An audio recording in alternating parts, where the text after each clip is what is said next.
Hi guys, my name is Logan, and this is my informal interview as part of a business and professional communication with Aaron Phillips. And I'm here joined with Mark Sunday. Hi there. Cool, yeah, so I have this general guideline of questions that I'd love to ask you, but I would also not mind if we go off a little free range too. That would be totally fine. But if we could just start off, I'd love to learn about your career path and generally what led you to become the CIO of Oracle. Sure. A long time ago, 50 years ago, I was an engineering student at the University of Michigan. And then when I graduated, I started working for a company called Texas Instruments, which was much larger back then. And really was fascinated with leveraging computers to solve problems. So my first 20 years largely were with semiconductor companies, very complex manufacturing and so forth. And then I was recruited away to be the Chief Information Officer. That, in other words, is the person responsible for all the technology and systems used by a company for a company called Siebel Systems, which in the year 2000, when I joined, was the fastest growing company in the United States. A handful of years later, Siebel Systems was bought by Oracle, and the CEO, Tom Siebel, suggested to his ex-boss, Larry Ellison, that hire me as the Chief Information Officer. In that role, I was responsible for all of the technology used by all the employees in the 185 countries around the world. And so it was just step by step going from an engineer to somebody, solving business problems, leveraging technology. Yeah, it's awesome. So there was a lot of technical proficiency that you picked up, and then also networking capabilities too, right? That would eventually get you in the door. When I graduated from Michigan, there were lots of engineering jobs available. So I did an interview and was hired. But what I think differentiated me was, while I think I was a reasonably good engineer, I was doing software development and so forth, I think it was more what I like to think of now as durable skills. My ability to communicate, to plan, to organize, to inspire. So fairly quickly, I became a team leader, then manager, and then, ultimately 40 years as an executive. Yeah, we talked about durable skills earlier. I would love to just keep building on that. And the question that I wanted to ask you before we started talking about something else earlier was, so we were talking about AI and how it's becoming obviously more and more prevalent, and how AI is able to do a lot of procedural and technical things now, right? And how durable skills are what you could define as your ability to learn how to learn, your ability to communicate, and things such of that nature. And what I'm interested in, what I was going to ask earlier is, and I'm doing this tangent just to try to repeat it for that, but what would do you think there would still be valuable experiences in really applying yourself to really methodical things, such as like coding and learning to code, when we can outsource to AI and AI could potentially do it even better than us? Oh, no, I think that, durable skills, the ability to think, communicate, inspire, lead, plan, organize, listen, are lifetime skills. Technical skills are transitory. So it's important that I think people understand, for example, the concept of programming. It's not the syntax, but it's how to think through doing something from a logical perspective. I think that's not going to go away from us. I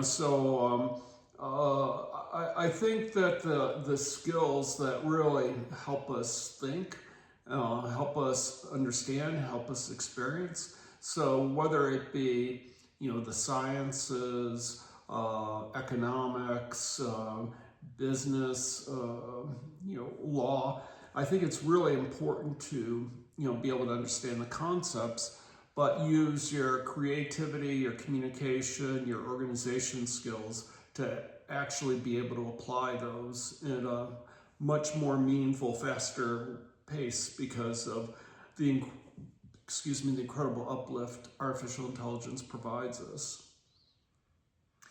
That makes a lot of sense. Do you think with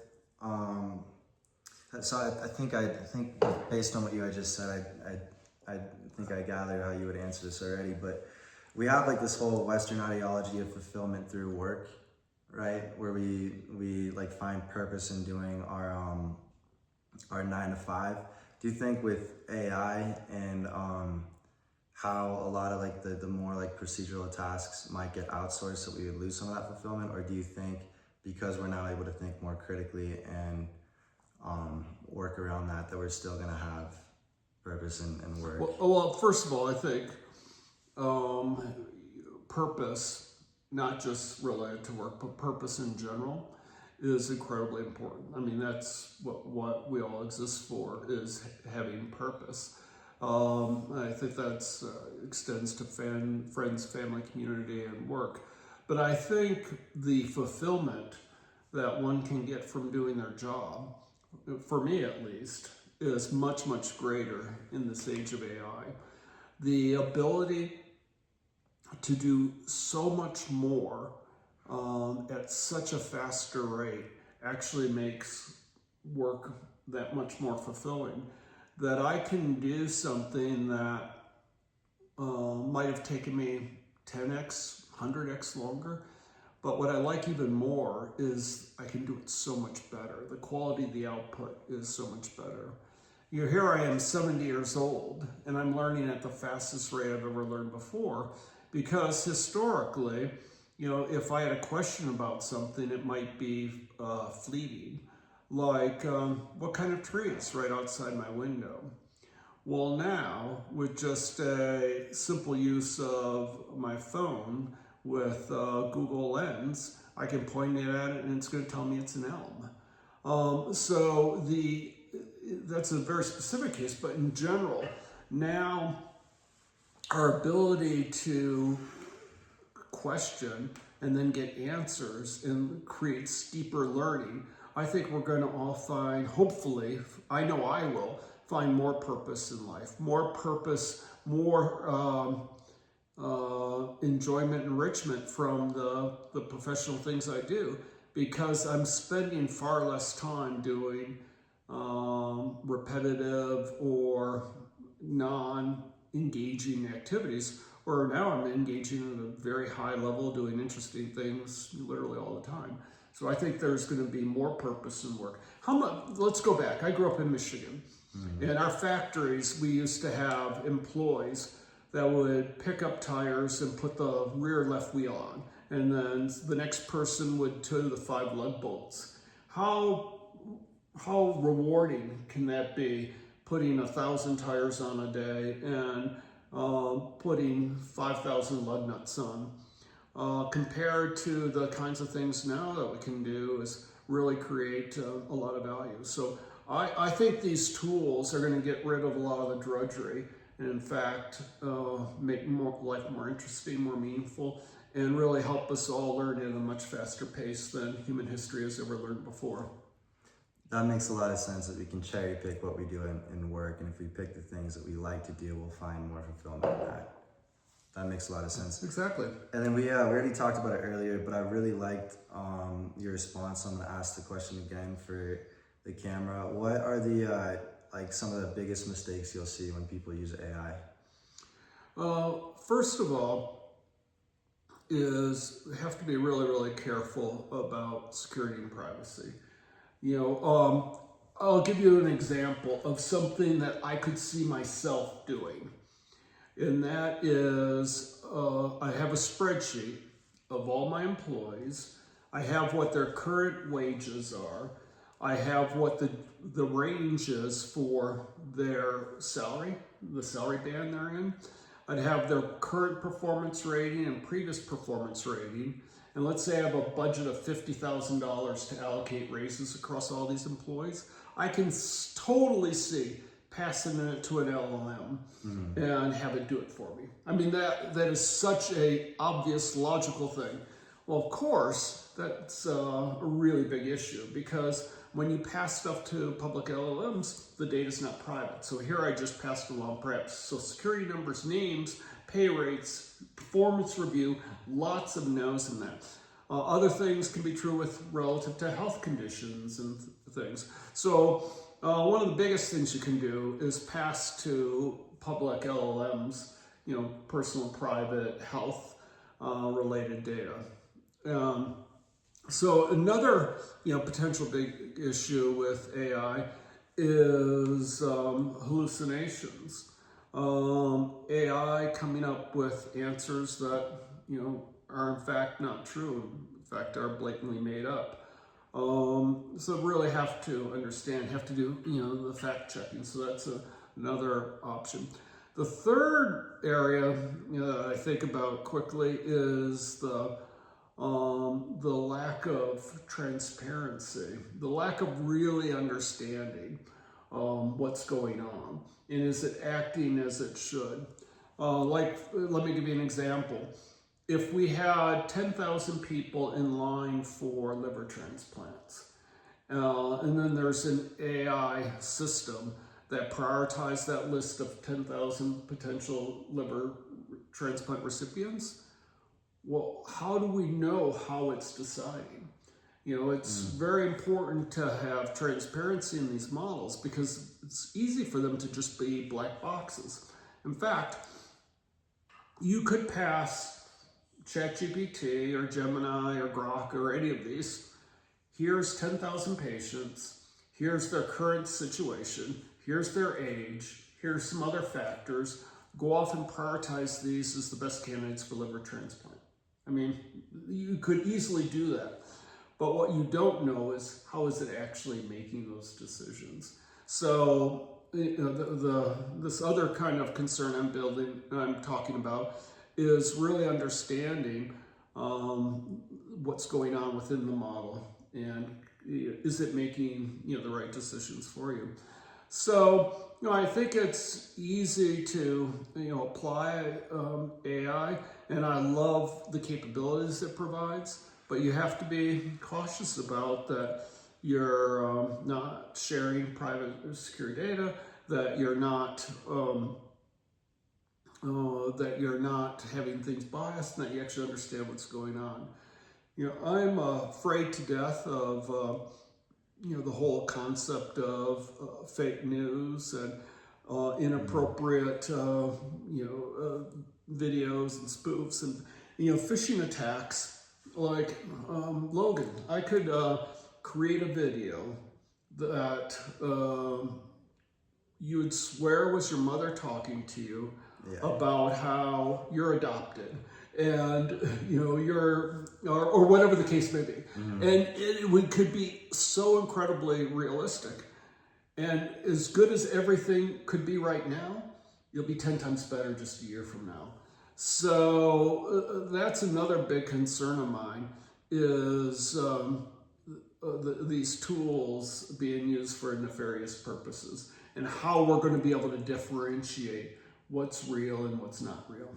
Well, that makes a lot of sense. So security risks, hallucinations, not understanding the process that AI is doing, as well as malicious intent. Right. Those all make a lot of sense. And I know you're super passionate about AI, and I definitely have a lot to learn from you, but I also had the epiphany that considering it is an informal interview, that I think that a lot of what I'm supposed to be doing here is asking about like general career advice. And so that conversation about fulfillment, this is kind of like jumping all over the place, but I'd like to go back to that and just ask you, what if you could think of one singular thing that you've done professionally, what would be the biggest fulfillment you've achieved?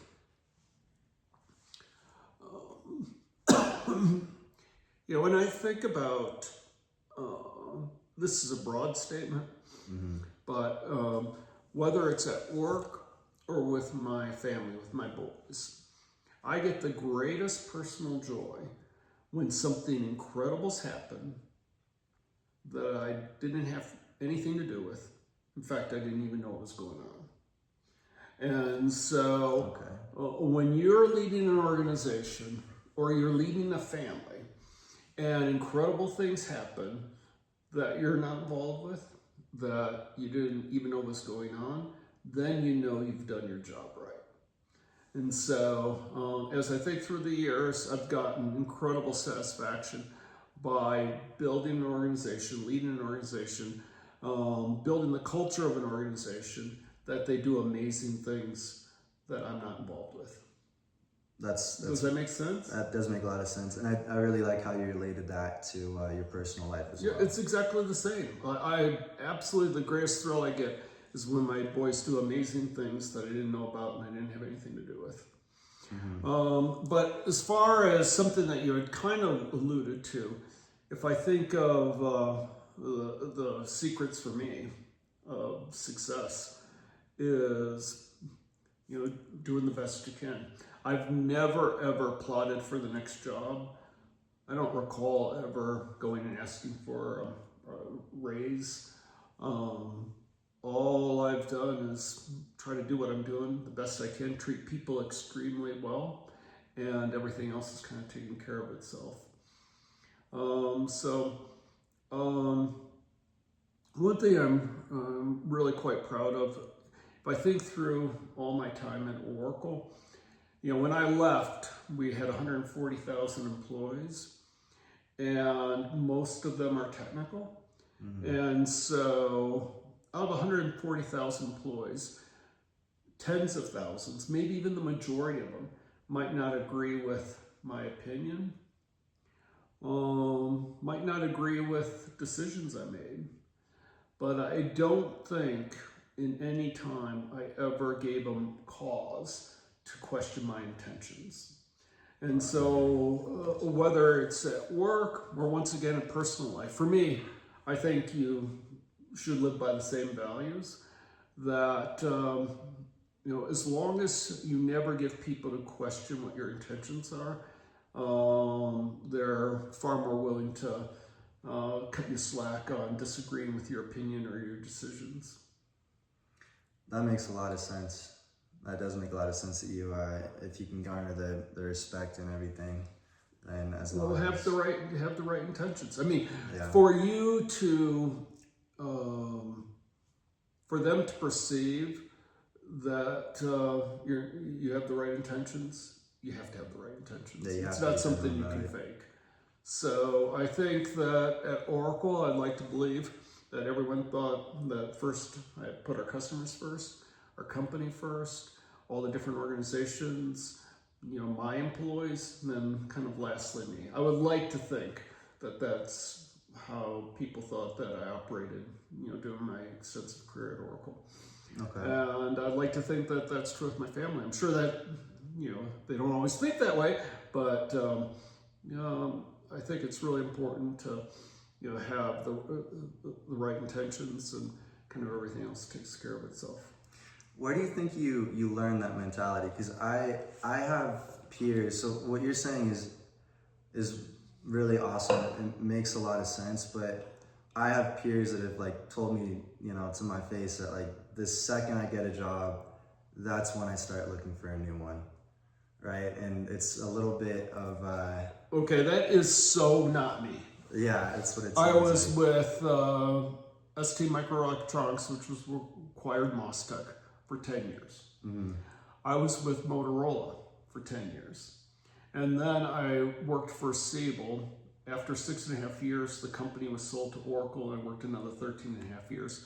So it was 20 years, with basically the same phone number, with Siebel and Oracle. And, I've done quite well. And so one thing that I think is important, you can go chase. I could have gotten a lot more money had I changed more frequently. But when you go to a new place, you got to start from ground zero and start building the reputation and the trust and all that it takes to really be successful in an organization. And so I think a real advantage I had by not jumping around. Basically, I didn't move 10 years, and 20 years. I mean, pretty much was my career. And, you build a really high level of trust. So when you have a high level of trust, people are willing to give you a lot more slack relative to when you do make mistakes. They're going to listen to your voice a lot more. And you're going to be able to embody the culture a lot more. So I absolutely disagree with you should start looking for your next job, because I'm a personal not believer of flipping jobs. I'm much more into building loyalty and actually building something. So. Yeah, and it sounds like the fulfillment and everything comes from your ability to produce too. So staying with the company and being able to turn value. That's a challenge for the consulting companies, for example, is that they participate in getting things launched, but they don't actually have ownership. They're kind of coaches on the side, and they're not even sticking around for the whole game. Yeah. So the way I'm wired, I much more got fulfillment by actually owning it and being part of the game, as opposed to being a consultant on the side, coming in and going out and moving on to the next gig. Mm-hmm. Well, that makes a lot of sense. Something that you'll hear about happening. We can also cut this whenever. I'm not even doing that. I'm just having a conversation now. But with like computer science, you'll hear one of the pitfalls that happens is somebody will become super duper available, and then they'll end up writing really like niche code that is not easily transferable or replicable, but they've been working on it for weeks, and that will prevent them from being able to be promoted in things, because they'll have to be in that pocket because now they're a bottleneck. Well, I mean, people, and I've had this happen, throughout my career, that people were, really delved down and were a specialist in some area, and in some ways probably pigeonholed them because they became unique in being able to do that. And I think that's kind of shame on them. That in an ideal world, you're always training your replacement, and you're always making it easy for you to move on and do something else. I mean, one of the things you have to think about, or it makes sense to think about, if I want to go do something else, I got to figure out how what I'm doing right now, can be sustained. Either transferred to somebody else, automated, obsoleted. That's how you get that is one of the vehicles that helps you get to, on the path to doing new things. In fact, I always looked for employees that were really good at obsoleting or deprecating what they're currently doing, because they, automated it, or they merged things together. Like one of the efforts that I'm really proud of that we did at Oracle is we probably had 30, 40 different on-demand video solutions, all by different organizations, departments, geographies around the world. And my thought was, that was ridiculous. Let's have one organization do it really, really good and make it so compelling that everyone wants to use that, as opposed to creating their own. And so by doing that, we're able to more centralize the investment, because if everyone's using it, we can afford to invest more into the solution, so it can be far more robust. And then everyone gets uplifted because the total solution is much better than any individual organization or geography solution could be. So, throughout my career, I really drove to how do we simplify, centralize, automate wherever possible. In other words, get rid of duplicity and really focus on doing what we do well. and make it as automated as possible. And that's just kind of wired in my DNA. Oh, that's awesome. I imagine that even makes the product better because now it's not tailored to just one person's needs, but multiple people are efficient at using it, which would elevate the performance of the product. Absolutely. I mean, different organizations have some kind of interesting takes and nuances and things that they're interested in that other organizations could value as well. But that said, there's a downside of doing that.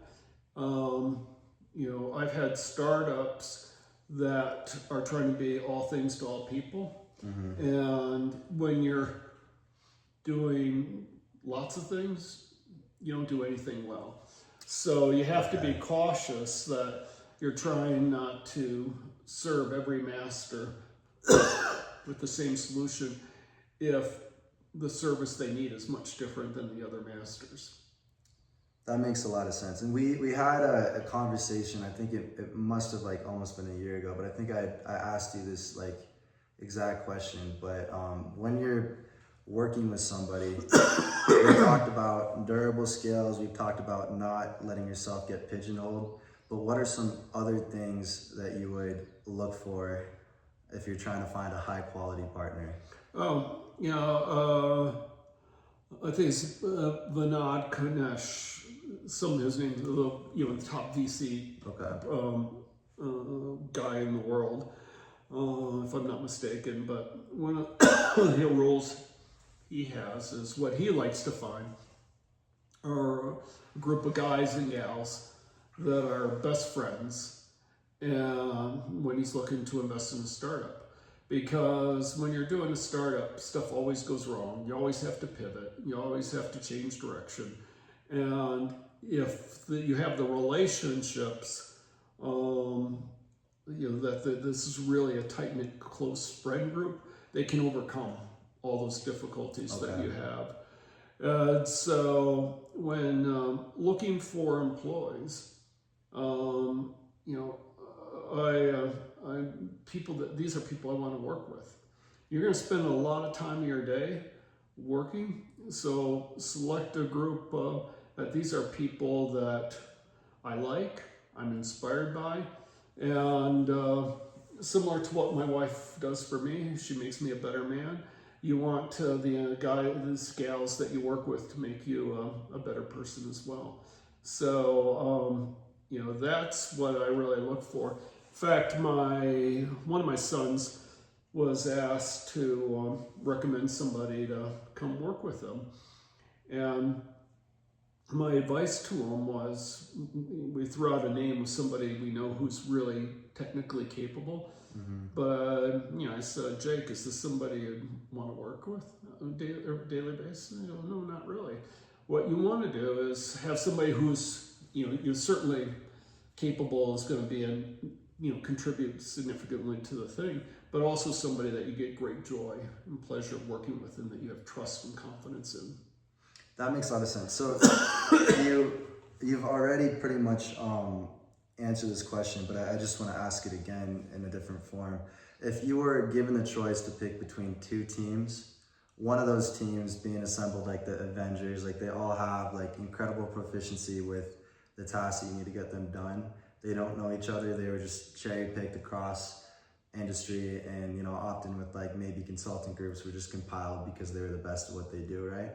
Or if you had a second group of people that were super interesting, traveled the world, good friends, but maybe not super close to the level of what the proficiency and technical experience that these other people had, you would pick the latter. Well, it depends. I mean, everything's extreme. I mean, if you need, if you're putting together a football team, the quarterback has a very unique skill set from a wide receiver, which is you would never want a quarterback to be your offensive line. And so you want people that have the competence and the skill that you need, but you want them to be able to work together as a team. So I like to think of it as really both aspects. You need to have people who are competent in the tasks they have, and then can harness all that, and the sum be greater than the output be greater than the sum of the pieces. because they, in fact, their ability to communicate, collaborate, and work towards shared goals. So you can't just have a bunch of people that work really well together and expect them to get stuff done if they don't have the skills. But on the other hand, it's been proven that if you take, the most talented individuals, but they're not able to work together as a team, they're not very effective. So I think you need both competency as well as be able to work for a team, and you can't sacrifice either. That makes a lot of sense. So yeah, both would fail. So you've, I'd imagine throughout your experience, you've worked with people that maybe were difficult in the workplace and everything, right? How do you? No, never. I don't think I've ever had that. Oh, really? Yeah. But how do you go about dealing with people that you're not getting along with, or just you don't feel are being as productive as they could be? Well, what I did do, far more than I ever should have, I ignored them. It's just easy. It's not worth my time. I'm going to put my effort with those resources that we're really going to be able to move that forward. Was that the best approach? Probably not in most cases. That I need to kind of confront those. But for me, it was always easier to put the focus on where you're actually making progress. And I probably shouldn't put more focus on those individuals who weren't, fully carrying their weight, either because they lacked the skills or they lacked the motivation or inclination to be able to do it. But I think, it's nice to say, but I'll acknowledge that I didn't always do. When, people aren't operating the way they should, confront them, directly with that. But that said, one of the things that I've always tried to do, I'm sure I haven't always been successful at, but I've tried to do, is what leads to the best future. And so if somebody has done something, not performed, slighted you, or whatever the case may be, one could retaliate, or one could assess the situation and say, okay, what do I need to do that will cause the future to be better? And that is, could be understanding why they did what they did. It could be, certainly could be not retaliating, but just turning the other cheek and moving on. But I like to think that a good way to approach life, a good way to approach communications is, what do I do? In terms of giving feedback and that sort of thing, if the goal of everything is to have a better future, how do I frame what I say, how I say it, what I do, what my actions are, what my actions aren't, my inactions, that leads to the best future. And I'd like to think that the majority of the time, that's what I'm going through. What can I do or not do that will influence to lead to better outcomes going forward? That's pretty similar to what you told me earlier about econometrics too, or econ, right? Figuring out best outcomes. And yeah, that's one of the things that I was mentioning to you earlier. While I've never studied economics, I love the whole concept of economics because not knowing anything about it, so I'm going to oversimplify it, but I look at economics as taking in information and making best decisions going forward. We talked about, ignoring some costs. I talked to you a bit about making decisions on the marginal cost, right, marginal benefit. There's other just fundamental economic principles that are all about how do you make the right decision. And so, I really love that aspect.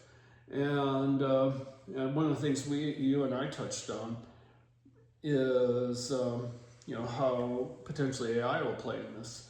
And I think it'll be huge from the standpoint of being able to process a lot more data than we've ever been able to process before. Being able to build in to our models the economic principles that lead to best decisions.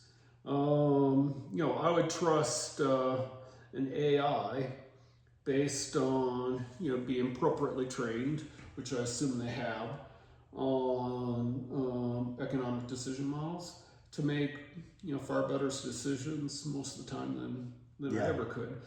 I'm trusting my car increasingly to drive better than I can. Yeah, that makes a lot of sense. And I guess that's the difference between econometrics and econ is econ's theory, econometrics is arithmetic, and so AI doing it's going to do the arithmetic. Yeah. And so it's all about insights and decisions. So the way I would think of, again, it's a field I know nothing about, but econometrics is how does one leverage information to gain the greatest insights, how to best predict what will happen in the future. And I think people will spend a tiny fraction of the time preparing and processing the data, and far more time garnering those insights and deciding what to do about it. Okay, this fully coincidentally fits in really well with what we're talking about right now, but yesterday I submitted an application to be an economic researcher for the Mariner S. Eccles Scholar Program. And I was talking to Dr. Schrader, shout out, and if she accepts me, I would be able to go on and she would mentor me for economic research. And she asked me to propose what my thesis would be. And I wanted to say AI, but if I'm being completely genuine, it's really intimidating because it feels like a super malleable landscape, and I'm learning about these things like N8N, what Jerry was doing. We had just talked about. It's so incredibly cool. It's incredibly cool, but it's like I'm a little timid about it. I think mostly because I don't have a lot of understanding about it. But so I would like to do, if Schrader takes me on, I would like to do economic research in AI. I think that would be. Well, let me rephrase it. I think a little bit better. Okay. Just like I've told Dean Dirks at the business school that you're not embracing AI if you add a new instructor or you add electives. You're embracing AI by building AI actually into every course. Relative to your thesis, it's not AI. It's not the thesis. I would suggest the thesis be, how can I leverage AI effectively to do something? So, whether it be, just the more general, how can, AI be used to improve the insights garnered in the field of economics, or whatever it is. But AI is not the end, it's the means. And you should think about for your thesis, I would think, of how I can apply AI to do much more at a much higher quality than I could without it. And that goes back to what you had said earlier about fulfillment, that you get more when there's autonomy. Or you get more when you do way cooler, better stuff. I mean, the stuff that, your friend Jerry, my son, has done in the last couple weeks is immensely cool, but he could have never done that in school. Well, he could have never done it with the rules at school, but he could have never done it in any reasonable time, without the use of AI. The AI allows you to do so much faster, so much higher quality, that I think it's incredibly fulfilling. Why do you think? Because N8N was really, really impressive. So Nathan. Oh, Nathan is what it's called? N8N, so Nathan. Okay, gotcha. I saw the, I guess. It's for those in the video or whatever, it's a workflow automation similar to Zapier or Make. But yeah, it allows you to use agents and string those together to automate workflows. And I had no idea about it until talking to Jared. Why is that just a me thing? Do a lot of people know about it? No, it's not a you thing. It's it's this whole automation and stuff. They should be teaching it in I agree. the business school and the information system. As a matter of fact, it should be taught probably across.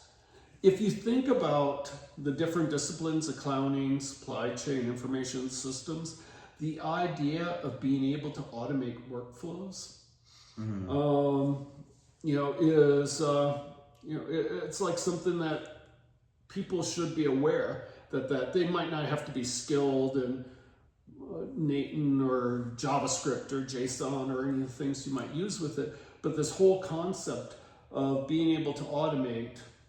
And by the way, those agents, some of them being AI based. Like, for example, having a workflow that I'm planning a trip to Jamaica. I'm thinking I might want to go and spend our anniversary and my birthday. They're within 10 days of each other. It's well within the possibility that the resort gets booked, the flights get booked, our parking spot at the parking spot off airport parking place gets reserved. Daily itineraries get suggested. Car transports between the airport and the resort. All of those could be done with AI agents that link together, into a workflow. I was sharing with my son as he's coming up with a demo project for Nathan. One of the products I absolutely love, it's on my phone. I don't know if you ever heard of it. It's called TripIt. I haven't. So TripIt is this app that it has our trips. Oh, that's way cool. Okay, and so all I do, like we were just in Dallas for my brother-in-law's 50th birthday. So I just emailed to plans@tripit.com my reservation for the parking, my reservation for our airport, for our flights, for the car I rented, for the hotels we stayed at, and then some other events. Just mailed it to plans@tripit.com. It uses AI to process those confirmations and then puts it in the app. And then here I have it in a nice app where I can roll through. Yeah, that's really cool. And so that's an example of automated workflow with AI processing it. That should be just in everyone's, certainly every business student, every engineering student in their toolbox to be able to leverage AI, automated workflows, and make amazing things happen. That makes a lot of sense. And I think there's a little bit of talk about that's what GPT-5 was aiming for, right? Well, GPT-5, is really an incredible LLM, and it can be used as a component. But what we're really talking about here is more agentic AI, where you have agents that are optimized around doing specific tasks. But with Nathan, we're actually talking about creating a workflow. Some of those are AI-based things. Like one of the examples I was talking to my son today as a demonstration for Nathan. I took it from the idea of TripIt, is that a doctor could take his patient notes with all the symptoms and what the treatment plan was, email it to checkmywork.com at gmail.com. The agent could take that email, process it, turn it from a PDF into something, and then pass it to an AI agent to run validate, this is the symptoms, what do you think of my diagnosis? What do you think of my treatment plan? Give me feedback in a meaningful manner. And when you're done with that, send me a nice HTML message back to where I sent it from, giving me analysis of my treatment plan. So that would be done with a combination of a workflow of receiving the email, processing that PDF, LLM to convert that into evaluate the diagnosis, evaluate the treatment plan, and then another agent that would take that output of that and email it back to myself.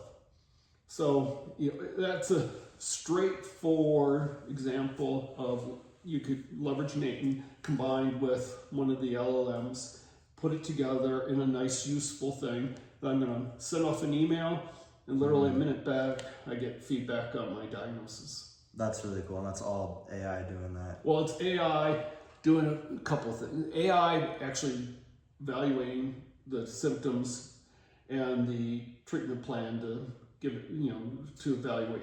Does it, from all of its previous data, was that a good use? But it's the workflow automation like Nathan that would accept an email, process the PDF, pass it to the agent. Another thing that would takes the output, sees that it's packaged up nicely, put it into email and send it back. So it's a combination of workflow automation with AI agents. So agentic AI is the agent that would, I'm getting input, I've got this, these patient notes I'm going to turn it into, validate the diagnosis, validate the treatment plan. But then you have these other agents that are, don't have, quote, a lot of AI in it. They're receiving an email, sending an email, formatting, that sort of thing. That makes a lot of sense. So I'm curious about this. So I asked you a very similar question earlier when I asked about, except this time, or earlier it was more in the like durable skill sense, but I asked you if I'm hiring, or if I'm trying to prove to the hiring manager why they should take me on, what do I need to demonstrate for them? In terms of the like now technical side of things and like saying that I did get hired, what if I wanted to implement AI into my workday? How could I do that in a way that not only would meet the expectations of my supervisor, but like far and away exceed them? Would it be something with the workflows? Oh, that Nathan's a very, very cool thing. So knowing that would be great. I think employers, and I thought that this had maybe changed a bit or whatever, but as I think back, I worked my entire time I was at college. So 45 days after I started at Texas Instruments, the year I joined, hired more engineers out of college than any company in the United States. I remember. So there were thousands of us. But because I had already worked for my 3.5 years that I was in engineering school at Michigan, I came in, already having had experience of doing projects, organizing projects, and delivering projects. So they made me team leader. So I think while I was thinking maybe a change that, now employers are making decisions much more about what you've done than what you've been taught. Maybe as I think about my own starting my career 50 years ago, it was, it was really the same. It's about, I don't really want to know what you've been taught. I want to know what you've actually done.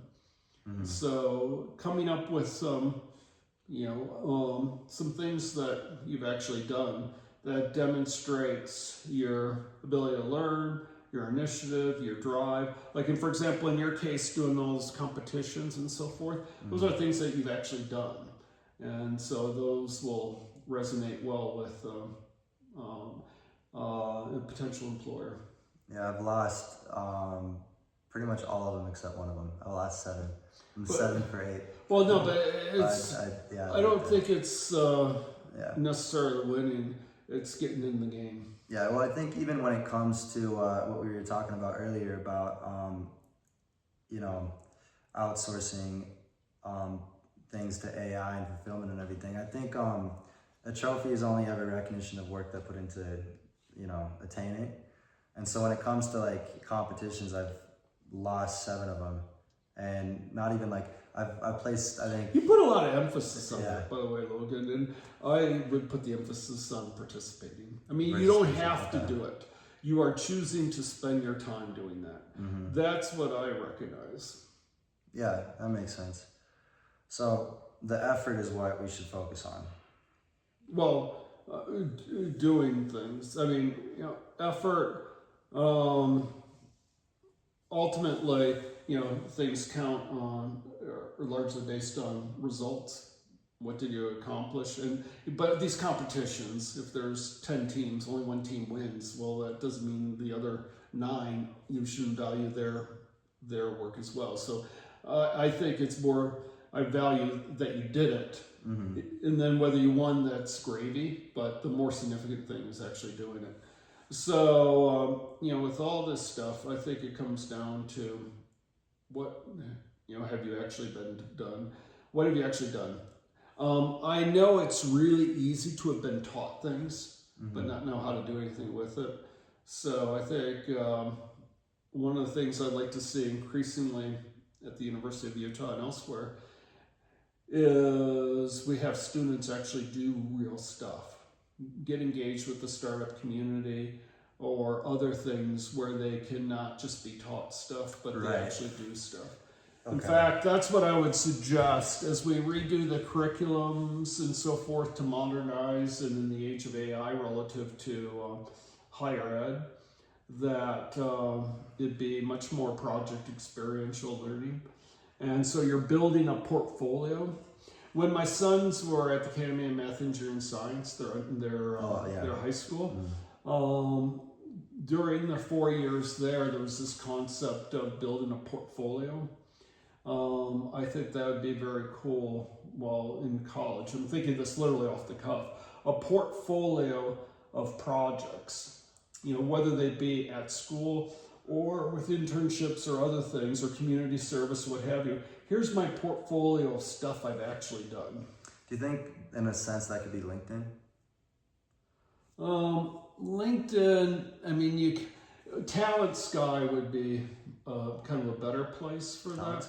Talent Sky is, a startup. I don't know how much traction it's getting, but it's that's its whole premise is about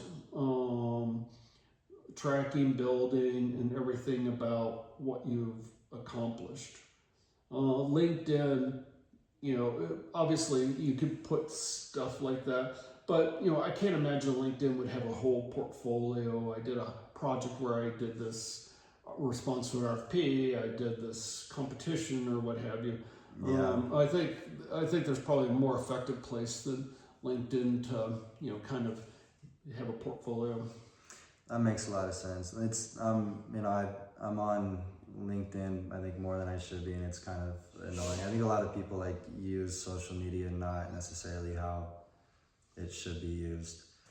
But and I think LinkedIn's one of them where people post things that don't really matter, or they post 4 paragraphs that nobody's gonna read, and it's not just bulleted lists of way that they added value and things. So that makes a lot of sense, I guess. So something that's on my mind is if you're a hiring manager and somebody's, or not even a hiring manager, but just anyone that's interested in engaging someone else, and they're telling you a story, right? So they're doing the right thing. The person that you're talking to is doing the right thing, and they're telling you a story about something that they did.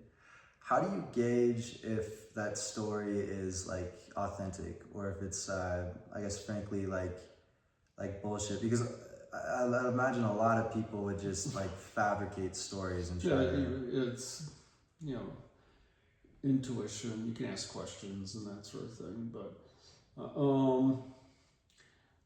I think one can tell I think we've all got sensors, bullshit radars, radars for bullshit radars, but I think probably each of us are a little bit more or less developed than somebody else's, but I think it's I think it's important when you're hiring somebody that they represent authenticity.